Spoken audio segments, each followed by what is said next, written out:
Saya Kisha, wartawan cilik SKM Manis, melaporkan secara langsung di Dewan Terbuka Haji Arifin sempena majlis pelancaran program Ihya Ramadan Air Manis bagi tahun 2026. Jom kita saksikan. Ramadan tiba, Ramadan tiba, Ramadan tiba.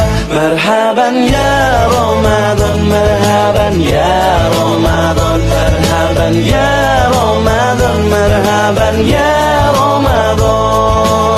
Ramadan tiba, Ramadan tiba, Ramadan tiba. Marhaban ya Ramadan, marhaban ya Ramadan, marhaban ya Ramadan, marhaban ya Ramadan. Ramadan tiba semua bahagia, tua dan muda bersuka cita.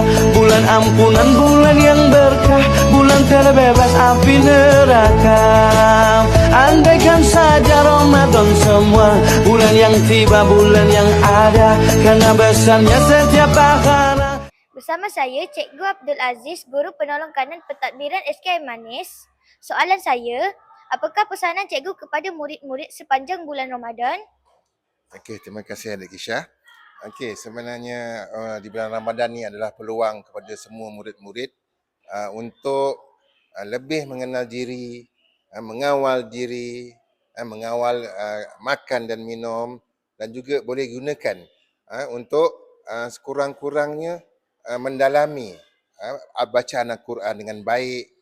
Masa itulah awak boleh gunakan apa yang ada dekat sekolah, masa yang terluang untuk mendalami dan menghafal ataupun apa juga ayat-ayat yang ada. Semoga apa yang awak buat itu akan menjadi panduan awak, dan awak akan jadi insan yang lebih baik, insya-Allah.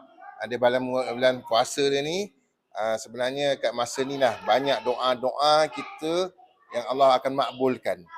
Perbanyakkan doa, dan ingat, puasa tu jangan culas. Untuk cikgu itu saja. Terima kasih. Terima kasih cikgu. Sama. Sekian saja daripada saya. Jumpa lagi di episod seterusnya. Bye.